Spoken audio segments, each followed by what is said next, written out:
میرے پاس ایک ایسی عورت تھی جو بوقت ضرورت میرے لیے مخبری کا کام کرتی تھی۔ یہ ایسی ہی عورت تھی جیسی عورتوں کا ذکر سامعین اکثر محترم احمد یار خان کی کہانیوں میں سن چکے ہیں۔ عمر 30 سال کے لگ بھگ، چہرے کے نقوش تیکھے اور پرکشش، رنگ گندمی اور بلا کی چرب زبان تھی۔ اس کا نام رانی تھا۔ میں نے رانی کو بلا کر اسے فائزہ، بطول، رابعہ اور سکینہ کے متعلق بتا کر کہا کہ وہ ان لڑکیوں کو اندر تک ٹٹولے اور معلوم کرے کہ ان میں سے کسی کا تعلق انور کے قتل سے بنتا ہے یا نہیں۔ رانی کو میں نے اچھی طرح سمجھا دیا کہ میں کیا معلوم کرنا چاہتا ہوں۔ وہ چلی گئی۔ دراصل یہ سب شریف اور معزز گھرانوں کی لڑکیاں تھیں اور میں اپنی پوری تسلی کے بغیر کسی کو پوچھ گچھ کے لیے تھانے نہیں بلانا چاہتا تھا۔ دوسرے دن میرے مخبر رپورٹیں لے کر آنے لگے، لیکن ان سے مجھے کام کی کوئی بات معلوم نہ ہو سکی۔ صرف ایک مخبر کام کی خبر لے کر آیا تھا۔ اس نے بتایا کہ گاؤں کی مسجد سے ملحق کمرے میں ایک آدمی رہتا ہے، اس کا نام غلام مہدی ہے۔ وہ مقتول انور کا سخت مخالف تھا اور اس کو برا بھلا کہتا رہتا تھا۔ مخبر نے جو تفصیل مجھے سنائی وہ میں اپنے الفاظ میں سنا رہا ہوں۔ غلام مہدی کا آگا پیچھا کوئی نہ تھا اور کسی کو معلوم نہ تھا کہ وہ کہاں سے آ کر اس گاؤں میں بس گیا۔ وہ نہایت شریف اور مسکین سا بندہ تھا۔ اس نے گاؤں کی مسجد میں ڈیرا ڈال لیا اور مسجد کے کام کرنے لگا۔ وہ مسجد میں جھاڑو لگاتا، صفیں سیدھی کرتا اور مسجد کا جو بھی کام ہوتا وہ پیش پیش ہوتا۔ وہ یہ سارے کام بغیر کسی لالچ اور معاوضے کے کرتا تھا۔ گاؤں کے لوگوں نے اس پر کوئی اعتراض نہ کیا اور خود ہی اس کو روٹی کپڑا دینے لگے۔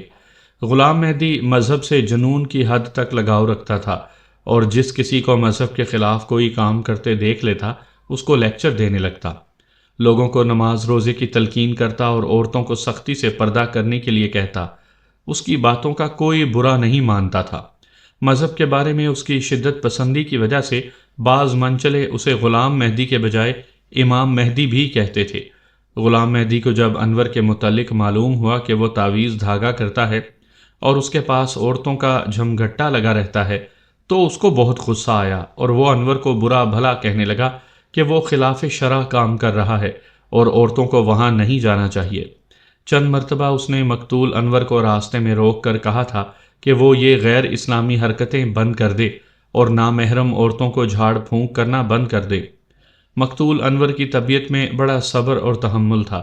اس نے ہر بار مسکرا کر غلام مہدی کی بات کو ٹال دیا۔ اسے معلوم تھا کہ کچھ ایب نارمل سا ہے اور اس کے ساتھ بات بڑھانا فضول ہی ہے۔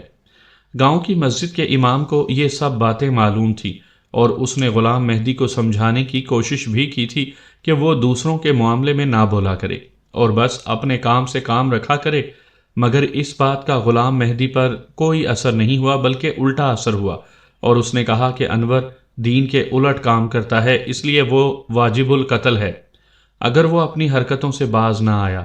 غلام مہدی نے امام مسجد سے کہا تو میرا فرض بنتا ہے کہ میں اس کی گردن اتار دوں۔ میں اس کو 6 دن کی مہلت دیتا ہوں، اس دوران وہ سب کچھ چھوڑ کر توبہ کر لے، ورنہ 7ویں دن میں اس کو زندہ نہیں رہنے دوں گا۔ یہ اطلاع میرے کام کی تھی۔ میں نے اس مخبر سے کچھ سوال پوچھے اور پھر میں نے امام مسجد سے ملنے کا فیصلہ کر لیا۔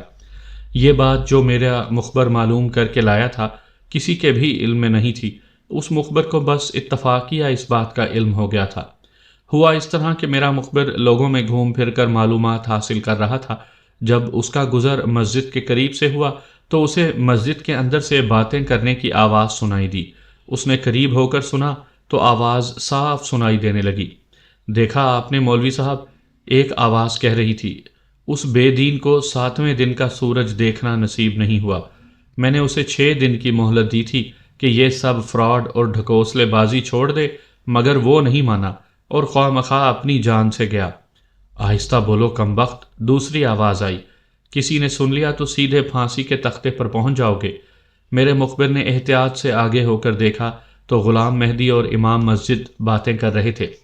مخبر غلام مہدی کے وہاں سے جانے کا انتظار میں وہیں چھپا رہا۔ پھر جب وہ وہاں سے چلا گیا تو مخبر نے امام مسجد سے غلام مہدی کے بارے میں تفصیل سے معلومات حاصل کیں۔ پہلے تو امام مسجد ٹالتا رہا، مگر جب مخبر نے پولیس کی دھمکی دی تو وہ راضی ہو گیا۔ یہ بڑی کارآمد معلومات تھیں اور ایک طرح سے میرے مخبر نے قاتل کو میرے سامنے لا کر کھڑا کیا تھا۔ میں نے اس کو آنکھیں اور کان کھلے رکھنے پر شاباش دی اور کچھ نقد رقم بھی دے کر اس کی حوصلہ افزائی کی۔ اس کے بعد میں نے اسی وقت 2 کانسٹیبلوں کو بلایا اور ایک سے کہا کہ وہ غلام مہدی کو تھانے میں لے آئے اور دوسرے سے کہا کہ وہ امام مسجد کو بڑی عزت احترام سے لے آئے۔ میں نے دونوں کو سمجھایا کہ وہ اس طرح دونوں بندوں کو لے کر آئے کہ ان کی آپس میں ملاقات نہ ہو، اور تھانے میں بھی امام مسجد کو میرے کمرے میں بٹھا دیں اور غلام مہدی کو اندر حوالات میں لے جائیں۔ وہ دونوں چلے گئے تو میں کچھ دوسرے کیس دیکھنے میں مصروف ہو گیا۔ تقریباً 1 گھنٹہ گزرا ہوگا جب ایک کانسٹیبل نے آ کر بتایا کہ وہ غلام مہدی کو اپنے ساتھ لے آیا ہے اور اسے اندر حوالات میں بند کر دیا ہے۔ اس کے کچھ دیر کے بعد دوسرا کانسٹیبل بھی آ گیا، امام مسجد اس کے ساتھ تھا۔ میں نے اس کو بڑے احترام سے بٹھایا۔ وہ ایک دبلا پتلا سا آدمی تھا، چہرے پر گھنی داڑھی تھی جو اس کے دھان پان وجود کے ساتھ کچھ عجیب سی لگ رہی تھی۔ میں نے اس کے ساتھ انور کے قتل کے بارے میں بات کی، پھر بلا تمہید اس سے غلام مہدی کے بارے میں بات کی۔ اس نے پہلے تو انور کے قتل پر افسوس کا اظہار کیا، پھر اس نے وہی باتیں تفصیل کے ساتھ سنا دیں جو میں نے مخبر کی زبانی پہلے بیان کی ہیں۔ میں نے اسے پوچھا کہ اس کے خیال میں غلام مہدی میں اتنی جرت ہے کہ اس نے انور کو قتل کر دیا ہو۔ جرت کی بات نہ کریں سرکار، اس نے کہا، وہ جنونی سا آدمی ہے، اس میں اتنی جرت ہے کہ اسلام کے نام پر پوری فوج سے لڑنے کے لیے تیار ہو جائے۔ آپ یوں سمجھ لیں کہ اس کا کوئی پیچ پر پرزہ ذرا ڈھیلا ہے اور پوری طرح نارمل نہیں ہے۔ جہاں تک انور کے قتل کا معاملہ ہے، اس بارے میں یقین سے کچھ نہیں کہہ سکتا۔ میں نے سنا ہے کہ وہ انور کے خلاف تھا۔ میں نے کہا، کیا یہ بات سچ ہے کہ وہ مقتول انور کو دھمکیاں دیتا رہتا تھا کہ وہ غیر اسلامی کام بند کر دے ورنہ وہ کوئی سخت قدم اٹھائے گا؟ جی ہاں، اس نے کہا۔ غلام مہدی مقتول کو کئی بار کہہ چکا تھا کہ وہ یہ چکر بازیاں بند کر دے۔ مقتول اس کی باتوں کا برا نہیں مانتا تھا اور ہنس کر ٹال جاتا تھا۔ کیا یہ بھی سچ ہے؟ میں نے پوچھا کہ غلام مہدی نے مقتول کو 6 دن کی مہلت دی تھی اور کہا تھا کہ 7ویں دن وہ اسے زندہ نہیں رہنے دے گا۔ یہ بات سچ ہے، اس نے کہا۔ غلام مہدی نے میرے سامنے مقتول سے ایسا ہی کہا تھا۔ اور پھر 7ویں دن غلام مہدی نے تمہیں بتایا کہ اس نے انور کو قتل کر دیا ہے؟ میں نے کہا اور پوچھا، کیا یہ بھی سچ ہے؟ یہ بات غلط ہے سرکار، اس نے کہا۔ غلام مہدی کے الفاظ یہ تھے کہ دیکھا مولوی صاحب، اس بے دین کو 7ویں دن کا سورج دیکھنا نصیب نہیں ہوا۔ میں نے اسے 6 دن کی مہلت دی تھی، وہ باز نہیں آیا اور وہ خواہ اپنی جان سے گیا۔ اس نے یہ نہیں کہا کہ اس نے انور کو قتل کر دیا ہے۔ غور کریں مولوی صاحب، میں نے کہا، غلام مہدی کی اس بات سے یہ ثابت نہیں ہوتا کہ یہ قتل اسی نے کیا ہے۔ میں اس کے متعلق کچھ کہہ نہیں سکتا، اس نے کہا۔ یہ آپ کا کام ہے اور اس کو آپ ہی سمجھ سکتے ہیں۔ وہ خاصا سمجھدار آدمی تھا اور میرے ہر سوال کا جواب ناپ تول کر دے رہا تھا۔ میں نے اسے گھما پھرا کر ایک ایک سوال کو کئی طرح سے پوچھا۔ مجھے اس سے کوئی نئی یا کام کی بات معلوم نہ ہو سکی۔ میں نے اس کا شکریہ ادا کیا اور پھر جانے کی اجازت دے دی۔ اس کے جانے کے بعد میں نے کانسٹیبل کو بلا کر کہا کہ وہ غلام مہدی کو حوالات سے نکال کر میرے پاس لے آئے۔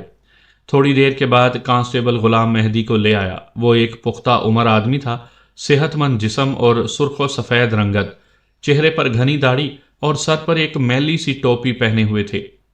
ماتھے پر بنا نشان اس بات کی گواہی دے رہا تھا کہ وہ پکا نمازی ہے۔ میں نے اسے بیٹھنے کو کہا تو وہ بیٹھ گیا۔ تم سمجھ گئے ہوگے کہ میں نے تمہیں کیوں بلایا ہے، میں نے اس سے کہا۔ میں کیسے سمجھ سکتا ہوں؟ اس نے کہا، آپ بتائیں مجھے کیوں بلایا ہے۔ میں نے غور سے اس کی طرف دیکھا کہ وہ جان بوجھ کر انجان بن رہا ہے یا سچ کہہ رہا ہے۔ وہ پوری سنجیدگی کے ساتھ بیٹھا ہوا تھا اور ایک مخصوص وقفے کے بعد بار بار سر کو بائیں طرف جھٹکا سا دیتا تھا، ایسا وہ لاشعوری طور پر کرتا تھا یا اس کے ساتھ کوئی مسئلہ تھا۔ میں سمجھ گیا کہ اس شخص کے ساتھ اشاروں کنایوں میں بات کرنے کا کوئی فائدہ نہیں، اس کے ساتھ سیدھی اور لگی لپٹی رکھے بغیر بات کرنی پڑے گی۔ تم جانتے ہو کہ انور کو کسی نے قتل کر دیا ہے، میں نے کہا۔ تمہیں اس سلسلے میں پوچھ گچھ کے لیے بلایا ہے۔ اس نے مرنا ہی تھا، اس نے جوشیلے انداز میں کہا۔ میں نے اسے بڑا سمجھایا تھا لیکن وہ نہیں سمجھا اور مارا گیا۔ تم نے اسے 6 دن کی مہلت دی تھی، میں نے کہا۔ اس نے تمہاری بات نہیں مانی تو تم نے اسے مار دیا۔ یہ بات غلط ہے، اس نے یک لخت تڑپ کر کہا۔ اسے میں نے نہیں مارا، اللہ نے اسے کسی کے ہاتھوں مروا دیا ہے۔ جس نے بھی یہ کام کیا ہے بڑا ثواب کمایا ہے، کاش اسے میں مار سکتا۔ تمہاری اس کے ساتھ کیا دشمنی تھی؟ میں نے اس سے پوچھا۔ میری اس کے ساتھ ذاتی دشمنی نہیں تھی، اس نے کہا۔ وہ دین کا دشمن تھا اور دین کے خلاف نامحرم عورتوں سے غلط سلط تعلقات رکھتا تھا، ان کو الٹے سیدھے ٹونے ٹوٹکے بتاتا رہتا تھا۔ یہ خدا کا قہر ہے جو اس پر ٹوٹا ہے۔ اس نے ضرور کسی عورت کے ساتھ ایسی ویسی حرکت کی ہوگی اور اس عورت کے بھائی، باپ یا خامن نے غیرت میں آ کر اس کو صاف کر دیا۔ اس کی یہ بات میرے دل کو لگی تھی اور میرا شروع سے یہی خیال تھا کہ مقتول یقیناً کسی عورت کے چکر میں مارا گیا ہے، لیکن موجودہ حالات میں میرا پہلا شک اسی شخص پر تھا۔ میں نے اسے اپنے تجربے کے مطابق اس کو بہت چکر دیے، لیکن اس کی سوئی جہاں اٹکی تھی وہیں اٹکی رہی۔ پھر مجھے واردات والے گھر کے صحن میں موجود کھروں کا خیال آ گیا۔ یہ اتنے صاف تھے کہ میں نے ان کے مولڈ بنوا لیے تھے۔ میں نے ASI سے کہا کہ وہ ملزم غلام مہدی کے کھروں کے نشان لے اور جائے واردات پر پائے جانے والے پاؤں کے نشانات سے اس کا موازنہ کر کے مجھے بتائے۔ ASI جانتا تھا کہ یہ کام کیسے کرنا ہے۔ وہ غلام مہدی کو اپنے ساتھ لے گیا۔ تقریباً 15-20 منٹ کے بعد ASI آ گیا۔ غلام مہدی اس کے ساتھ ہی تھا۔ اس نے بتایا کہ غلام مہدی کے کھرے اور جائے واردات پر پائے جانے والے کھروں میں بہت زیادہ فرق ہے۔ یہ سن کر مجھے بڑی مایوسی ہوئی۔ میں تو امید لگائے بیٹھا تھا کہ غلام مہدی ہی نے یہ قتل کیا ہوگا، مگر کھرے کچھ اور کہانی سنا رہے تھے۔ میں نے غلام مہدی کو جانے کی اجازت دے دی، لیکن اس سے کہا کہ وہ علاقہ پابند رہے اور گاؤں سے باہر جانے کی صورت میں تھانے آ کر بتائے۔ وہ چلا گیا تو میں سر تھام کر بیٹھ گیا۔ اگلے دن میں تھانے میں بیٹھا ہوا اس کیس کے مختلف پہلوؤں پر غور کر رہا تھا۔ میں جتنا بھی سوچتا اتنا ہی الجھتا جاتا۔ سوائے غلام مہدی کے میرے سامنے کوئی ایسا مشتبہ بھی نہیں تھا جس پر میں قاتل ہونے کا شک کرتا۔ کبھی کبھی تو مجھے بھی یہ شک ہونے لگتا کہ مقتول کو جنات نے مارا ہے اور اس کا دل بھی نکال لیا ہے۔ اسی دوران میری مخبر عورت رانی آ گئی۔ اس نے بتایا کہ اس نے اپنے طور پر جو معلومات حاصل کی ہیں ان کے مطابق ایک لڑکی فائزہ کا کردار مشکوک ہے اور وہی مقتول کے پاس زیادہ آتی جاتی تھی اور بے تکلف بھی تھی۔ اس لڑکی سے آپ کو بہت کچھ ملے گا۔ رانی نے مجھے فائزہ کے متعلق تفصیل سنا کر کہا، میں نے سنا ہے کہ جن دنوں مقتول کی بیوی اپنی ماں کے گھر گئی ہوئی تھی، فائزہ خاصا وقت مقتول کے پاس گزارتی تھی۔ ان لوگوں کی محلے میں شہرت بھی اچھی نہیں ہے۔ میں نے رانی سے کچھ اور باتیں پوچھیں اور پھر اسے جانے کی اجازت دے دی۔ رانی چلی گئی تو میں نے فائزہ سے پوچھ گچھ کرنے کا فیصلہ کر لیا۔ میں نے اس کو تھانے بلانا مناسب نہ سمجھا اور خود اس کے گھر چلا گیا۔ میں سادہ کپڑوں میں گیا تھا۔ پاکستان ابھی نیا نیا بنا تھا اور لوگوں میں جذبہ موجود تھا۔ یہی جذبہ میرے اندر بھی تھا کہ کسی مسلمان لڑکی کو تھانے بلانا یا ان لوگوں کے گھر وردی میں جانا مناسب نہ سمجھا۔ ویسے بھی اس وقت پولیس آج کل کی طرح شتر بے مہار نہیں تھی کہ جہاں اور جس طرح منہ اٹھا ہلا بول دیا۔ آج کل تو ملک میں حکومت ہی پولیس کی ہے۔ پولیس کے اختیارات بہت وسیع کر دیے گئے ہیں۔ میں فائزہ کے گھر گیا تو اس کے باپ سے ملاقات ہوئی۔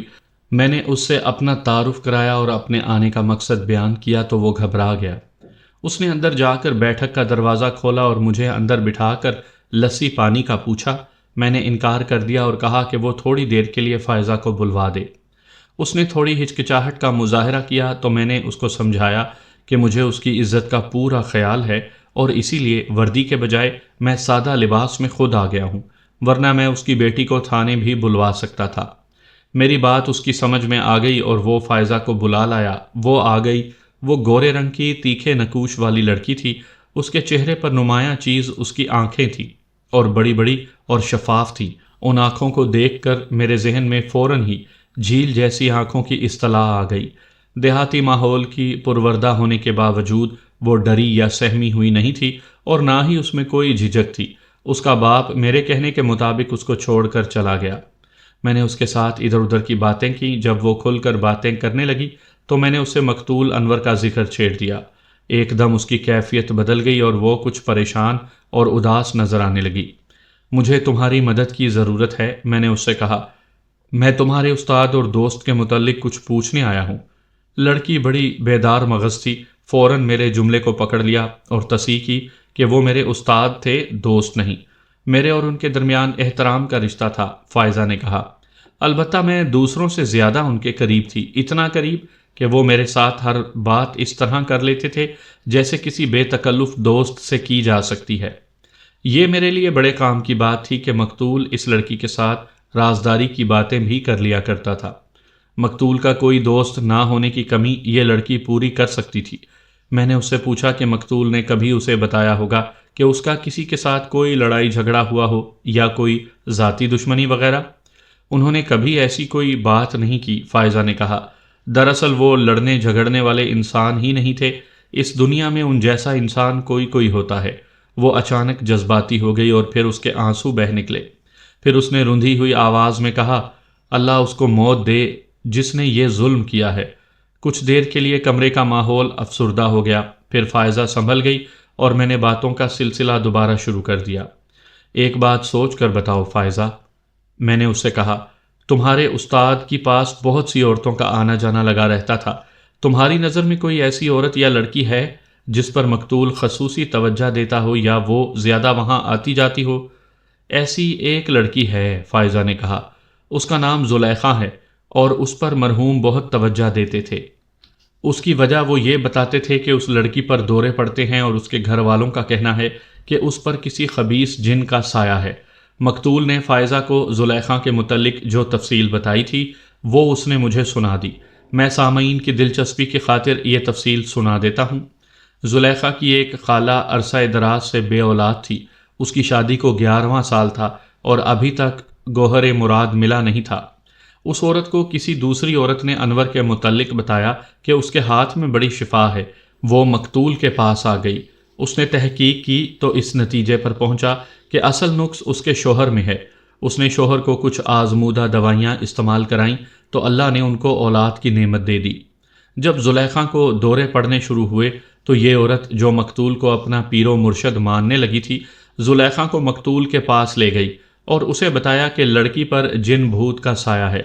مقتول نے اپنے مخصوص عملیات کیے اور حساب لگایا تو اس نتیجے پر پہنچا کہ زلیخا پر کسی جن بھوت کا سایہ نہیں بلکہ اس کا مسئلہ کچھ اور ہے۔ بہرحال مقتول نے جسمانی اور روحانی طور پر اس کا علاج شروع کر دیا۔ وہ اس کو دوائی بھی دیتا اور دم بھی کرتا۔ دم کے لیے روزانہ زلیخا کو مقتول کے پاس آنا پڑتا تھا۔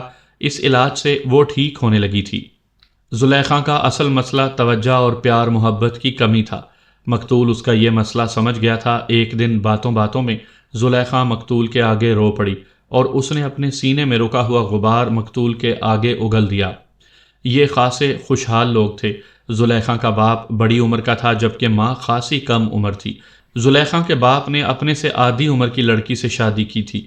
زلیخا جب اچھا برا سمجھنے کے قابل ہو گئی تو اس نے دیکھا کہ اس کے باپ کی غیر موجودگی میں اس کی ماں اپنے دیور یعنی زلیخا کے چچا کے ساتھ لگی رہتی تھی اور کئی بار اس نے دونوں کو الگ کمرے میں دیکھا تھا۔ ایک بار تو اس نے دونوں کو قابل اعتراض حالت میں رنگے ہاتھوں پکڑ لیا تو دونوں نے اسے ڈرایا دھمکایا کہ اس نے کسی کو بتایا تو وہ اس کا گلا گھونٹ دیں گے۔ پھر اچانک زلیخا کا باپ مر گیا۔ پتہ نہیں اسے کیا ہوا۔ اس کے بعد زلیخا کی ماں نے اپنے دیور سے شادی کر لی۔ لوگوں نے وقتی طور پر بہت باتیں بنائیں اور بعض نے تو یہ بھی کہا کہ دونوں نے مل کر زلیخا کے باپ کو زہر دے دیا ہوگا۔ شادی کے بعد انہوں نے زلیخا کو نظر انداز کرنا شروع کر دیا۔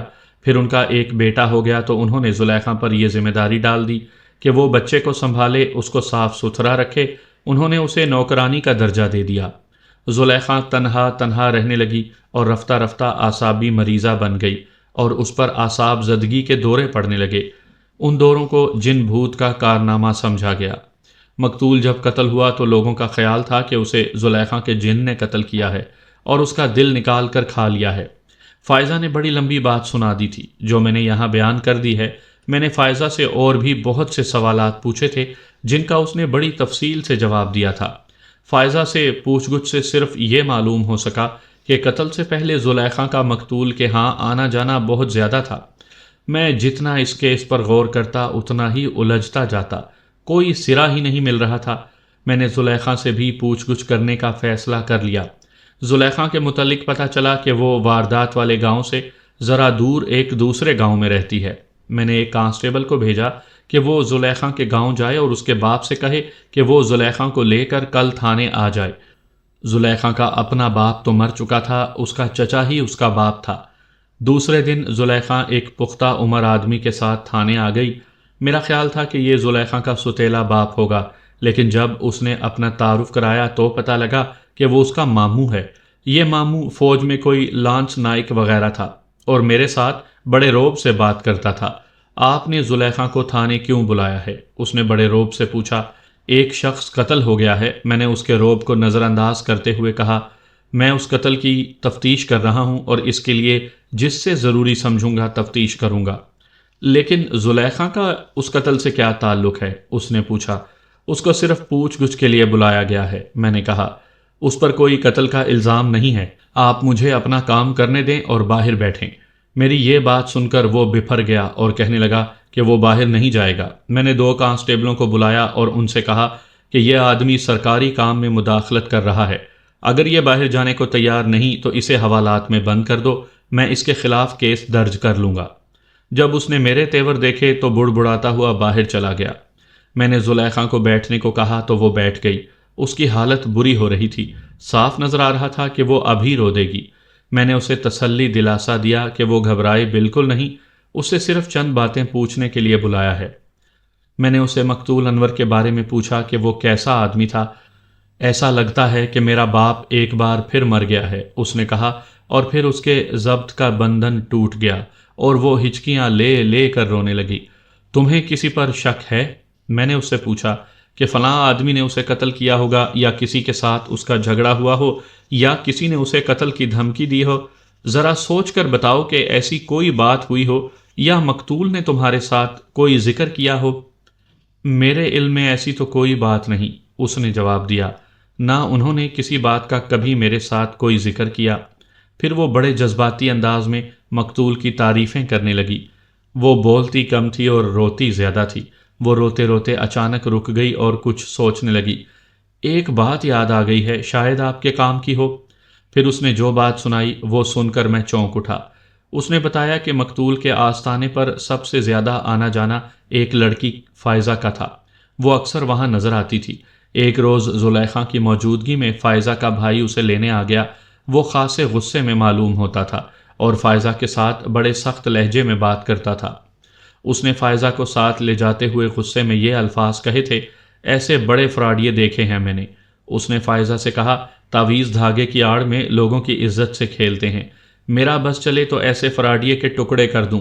اگر میں نے دوبارہ تمہیں یہاں دیکھ لیا تو تمہاری ٹانگیں توڑ دوں گا، اور اس عامل کی بھی خیر نہیں۔ یہ کہہ کر وہ فائزہ کو وہاں سے لے گیا۔ یہ بات میرے کام کی تھی۔ اس بات کی روشنی میں مجھے فائزہ کا کردار مشکوک نظر آنے لگا تھا۔ اس سے میں نے پوچھ گچھ کی تھی تو اس نے ایسی کوئی بات نہیں مجھے سنائی تھی۔ زلیخا کے جانے کے بعد میں فائزہ اور اس کے بھائی کے متعلق سوچنے لگا۔ میں نے اپنے ایک مخبر کو اسی وقت بلا کر اسے فائزہ کے بھائی کے متعلق بتا کر کہا کہ وہ اس کے متعلق معلومات حاصل کرے کہ وہ کیسا آدمی ہے۔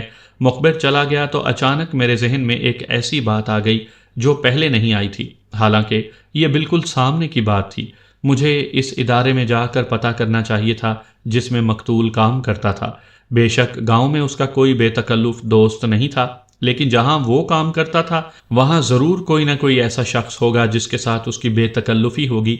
یہی سوچ کر میں نے اپنے ASI کو ساری بات سمجھا کر کہا کہ وہ مقتول کے ادارے میں چلا جائے اور وہاں معلوم کرے کہ مقتول کے قریب سب سے زیادہ کون تھا۔ اس شخص کو وہ تھانے ساتھ لے آئے۔ ASI میری ضرورت سمجھ گیا اور اسی وقت چلا گیا۔ تقریباً 2 گھنٹوں کے بعد وہ مخبر آ گیا جس کو میں نے فائزہ کے بھائی کے متعلق معلوم کرنے کے لیے بھیجا تھا۔ اس نے آ کر جو رپورٹ دی اس نے میری آنکھیں کھول دیں۔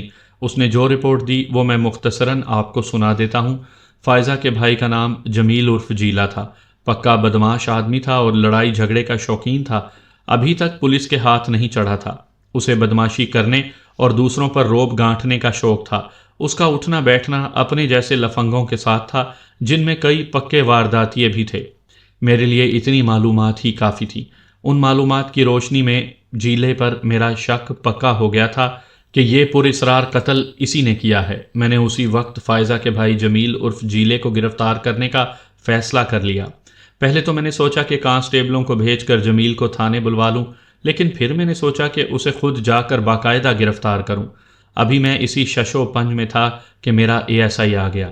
اسے میں نے اس ادارے میں بھیجا تھا جہاں مقتول کام کرتا تھا۔ ASI کے ساتھ ایک معزز سا آدمی تھا۔ ASI نے بتایا کہ اس آدمی کا نام حافظ کفایت اللہ ہے اور یہ مقتول انور کا بے تکلف دوست ہے۔ اور دونوں آپس میں راز کی ہر بات کر لیتے تھے۔ حافظ کفایت اللہ نے اپنا تعارف کرایا اور کہ وہ قرآن پاک کی پروف ریڈنگ کا کام کرتا ہے، اور یہ کہ وہ اور مقتول انور آپس میں گہرے دوست تھے۔ ہمیں تو اطلاع ہی نہیں ملی۔ حافظ کفایت نے کہا، اب بھی آپ کا ASI نہ آتا تو ہم لا علم ہی رہتے کہ انور کو قتل کر دیا گیا ہے۔ ہمارا خیال تھا کہ انور بیمار پڑ گیا ہے اور چند دن تک آ جائے گا۔ میں انور کے قتل کی تفتیش کر رہا ہوں، میں نے کہا، مجھے اس میں آپ کی مدد کی ضرورت ہے۔ پھر میں نے اسے اپنے شک کے متعلق بتایا کہ مقتول کسی عورت کے چکر میں پڑ کر مارا گیا ہے۔ آپ کا شک بالکل ٹھیک ہے، اس نے کہا۔ وہ ان دنوں ایک لڑکی کے چکر میں اس بری طرح پھنس گیا تھا کہ چاہنے کے باوجود بھی اسے چھوڑ نہیں سکتا تھا۔ اس نے مجھے بتایا کہ اس لڑکی کا نام فائزہ ہے۔ پھر حافظ کفایت اللہ نے بڑی لمبی بات سنا دی جو میں اختصار کے ساتھ پیش کر رہا ہوں۔ مقتول چونکہ شریف آدمی تھا اس لیے وہ بڑا پریشان رہتا تھا۔ وہ ہر روز آ کر اپنے اور فائزہ کے عشق کی باتیں اپنے دوست حافظ کو سناتا۔ حافظ نے مقتول کو سمجھایا کہ وہ شادی شدہ ہے اور ایک بچے کا باپ بھی ہے، لہٰذا اسے ان چکروں میں نہیں پڑنا چاہیے۔ ایسے کاموں کا نتیجہ اچھا نہیں نکلتا۔ کسی نے وہ جو کہا ہے کہ عشق وہ آگ ہے جو لگائے نہیں لگتی اور بجھائے نہیں بجھتی، وہ مثال یہاں صادق آ رہی تھی۔ فائزہ دیوانہ وار مقتول کو چاہنے لگی تھی۔ جتنا فائزہ اس کی قربت کے لیے دیوانگی کا اظہار کرتی، اتنا ہی مقتول ٹال مٹول کرتا گیا۔ فائزہ کی دیوانگی یہاں تک پہنچ گئی کہ وہ اس روحانی تعلق کو جسمانی تعلق میں بدلنے کی خواہش کرنے لگی۔ مقتول نے بڑی مشکل سے اس کو شادی کے وعدے پر ٹالے رکھا، مگر اب فائزہ کو سنبھالنا مشکل ہو رہا تھا۔ فائزہ کی یہ دیوانگی اس کے بدمعاش بھائی جمیل سے چھپی نہ رہ سکی اور اس نے فائزہ پر پابندی لگا دی کہ وہ مقتول کے گھر نہ جایا کرے، مگر فائزہ باز نہ آئی۔ یہ قتل سے 2 دن پہلے کی بات ہے۔ حافظ کفایت نے ساری بات سنا کر کہا، فائزہ کے بھائی جمیل نے مقتول کو ایک ویران جگہ پر روک لیا اور اسے دھمکی دی کہ وہ اپنی حرکتوں سے باز آ جائے ورنہ اسے دنیا کے تختے سے اٹھا دے گا۔ مقتول نے اس سے ڈرنے کے بجائے اسے منہ توڑ جواب دیا، جس پر وہ اسے دھمکی دے کر چلا گیا کہ وہ اس کا بندوبست کر دے گا۔ حافظ کا یہ بیان بڑا واضح اشارہ تھا کہ یہ قتل فائزہ کے بھائی جمیل نے کیا ہے۔ میں نے حافظ سے کچھ اور سوالات بھی پوچھے اور پھر اس کا شکریہ ادا کر کے اسے جانے کی اجازت دے دی۔ جانے سے پہلے میں نے اسے کہا کہ اسے عدالت میں یہی بیان دینا ہوگا۔ اس نے کہا کہ وہ اپنے دوست کے قاتل کو پھانسی کے پھندے تک پہنچانے کے لیے ضرور بیان دے گا۔ حافظ کے جانے کے بعد میں نے اسی وقت جمیل عرف جیلے کو گرفتار کرنے کا فیصلہ کر لیا اور ایک چھاپہ مار پارٹی لے کر اس کے گھر کو گھیر لیا۔ یہ احتیاط ضروری تھی کیونکہ جیلا عام شہری نہیں تھا بلکہ بدماشی میں قدم رکھتا تھا اور ایسے لوگ پولیس کو دیکھتے ہی فرار ہونے کی کوشش کرتے ہیں۔ پھر میں نے دروازے پر دستک دی تو ایک نوجوان نے دروازہ کھولا اور پولیس کو دیکھ کر گھبرا گیا۔ میرے ساتھ موجود مخبر نے مجھے بتایا کہ یہی جمیل عرف جیلا ہے۔ میں نے اس کو گرفتار کر لیا اور لے کر تھانے آ گیا۔ وہ بار بار پوچھ رہا تھا کہ اسے کیوں پکڑا گیا ہے۔ میں نے تھانے لا کر اسے کہا کہ وہ اقبالی بیان دے دے کہ مقتول انور کو اس نے قتل کیا ہے۔ وہ قسمیں کھا کھا کر انکار کرنے لگا کہ اس نے انور کو قتل نہیں کیا۔ میں نے جائے واردات پر ملنے والے کھروں کے مولڈ بنوا لیے تھے۔ میں نے جمیل کے کھروں سے ملایا تو وہ 100% مل گئے۔ اس کے باوجود اس نے اقبالی بیان دینے سے انکار کر دیا۔ میں نے اس کی بہن فائزہ کو تھانے بلوا لیا۔ اس سے میں نے کہا کہ اس کے بھائی نے اقبالی بیان دے دیا ہے، اس لیے بہتر ہے کہ وہ بھی اپنا بیان دے دے۔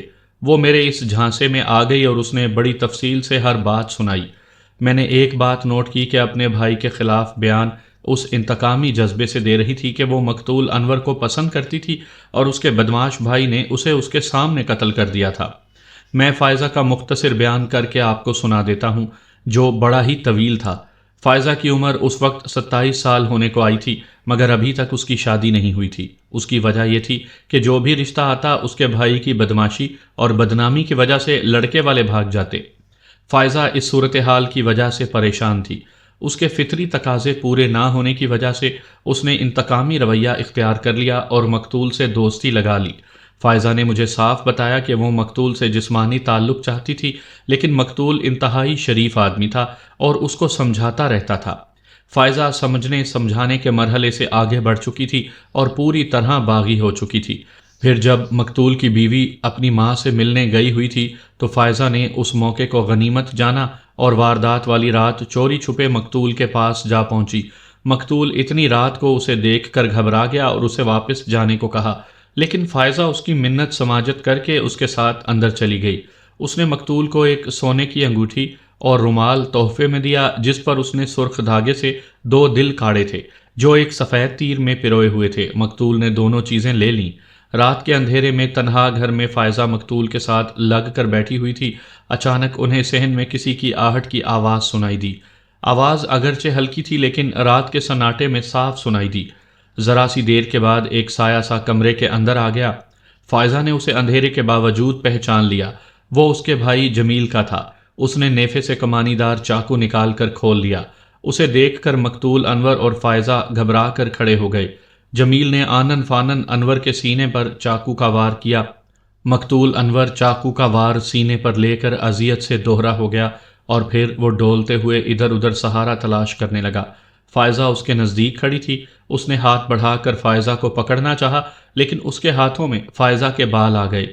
انور نے فائزہ کا سہارا لینے کی کوشش کی لیکن گھبراہٹ میں وہ اس کو نہ سنبھال سکی اور خود بھی گر پڑی اور اس کی چوڑیاں ٹوٹ گئیں۔ فائزہ کے لمبے بال مقتول کی مٹھی میں رہ گئے۔ جمیل نے گرے ہوئے انور پر 2 اور وار کیے۔ پھر اس نے اپنی بہن کو جان سے مار دینے کی دھمکی دے کر خاموش رہنے کو کہا اور گھر کا دروازہ کھول کر اسے باہر نکال دیا۔ فائزہ ڈرتی کانپتی گھر پہنچ گئی۔ فائزہ کا بیان مکمل ہوا تو میں نے اس سے اور بہت سے سوالات پوچھے جن کے اس نے بالکل ٹھیک جواب دیے۔ میرے کہنے پر فائزہ نے کہا کہ وہ یہ بیان عدالت میں بھی دے گی۔ اس کے بعد میں نے جمیل کو فائزہ کا بیان سنا کر کہا کہ بہتر ہے وہ بھی اپنا بیان دے دے۔ اس نے پہلے تو فائزہ کو برا بھلا کہا، پھر اپنا اقبالی بیان دے دیا جو فائزہ کے بیان کی تصدیق کرتا تھا۔ اس نے بتایا کہ اس نے فائزہ کو بھیج کر دروازہ اندر سے بند کر لیا اور مقتول کے سینے سے اس کا دل نکال کر ایک کپڑے میں لپیٹ لیا۔ میرے پوچھنے پر اس نے بتایا کہ دل نکالنے کا مقصد یہ تھا کہ اس قتل کو جنات کی کارروائی سمجھا جائے اور اصل قاتل کی طرف کسی کا دھیان نہ جائے۔ بعد میں اس نے مقتول کا دل ایک آوارہ کتے کو کھلا دیا تھا۔ میں نے بڑی محنت سے کیس تیار کر کے عدالت میں پیش کیا۔ مقتول کے دوست حافظ کفایت نے بھی گواہی دی اور خود اس کی بہن جو عینی شاہد تھی اس نے اپنے بھائی کے خلاف گواہی دی۔ جج نے جمیل کو انور کے قتل میں پھانسی کی سزا کا حکم دیا جو اپیل میں بھی برقرار رہا۔ اس طرح فائزہ کی یہ دعا پوری ہوئی کہ جس نے یہ ظلم کیا ہے اللہ اسے موت دے۔